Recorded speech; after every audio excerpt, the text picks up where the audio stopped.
ಅಚ್ಚೇದಿನ ಮತ್ತು ಅಚ್ಚೇ ದಿನ ಬಂದಿರುವ ನಿಮ್ಮ ಅಕೌಂಟ್ ಎಲ್ಲ ಮಾಡಿಸಿದ್ರೆ ದುಡ್ಡು ಬಂತ. ಯಾಕೆ ನಾವು 2,000 ರೂಪಾಯಿ ಕೊಡ್ತಾ ಇದ್ದೀವಿ ಅಂದ್ರೆ, ಕರೆಂಟ್ ಯಾಕೆ ನಿಮಗೆ ಫ್ರೀಯಾಗಿ ಕೊಡ್ತಾ ಇದ್ದೀವಿ ಅಂದ್ರೆ, ಎಲ್ಲ ಬೆಲೆಗಳು ಕೂಡ ಗಗನ ಕೊಂಡೋಯ್ತು, ಆದಾಯ ಎಲ್ಲ ಪಾತಾಳ ಕೊಂಡೋಯ್ತು.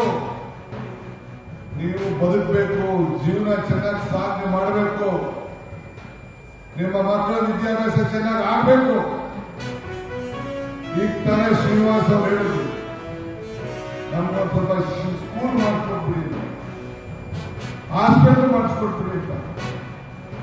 ನಾನು ಇಲ್ಲೇ ನಮ್ಮ ಅಧಿಕಾರಿಗಳಿಗೆ ಮತ್ತು ಶ್ರೀನಿವಾಸ್ ಹೇಳ್ತಾ ಇದ್ದೀನಿ, ಅವ್ರು ಎಲ್ಲಿ ಜಾಗನ ಹುಡುಕಿ ರೆಡಿ ಮಾಡಿಕೊಡ್ತಾರೋ, ಇಲ್ಲ ಹಳೆ ಯಾವ್ದಾದ್ರು ಸ್ಕೂಲ್ನೇ ಬೇಕಾದ್ರೆ ಒಳಗಾಗ್ಬಿಟ್ಟು ರಿಪೇರಿ ಮಾಡಿ ಅಂತ ಹೇಳ್ತಾರೋ, ಅಲ್ಲಿ ಕೆಲಸವನ್ನ ಮಾಡಿಕೊಡ್ಲಿಕ್ಕೆ ಈ ಡಿ ಕೆ ಶಿವಕುಮಾರ್ ಬದಲಾಗಿ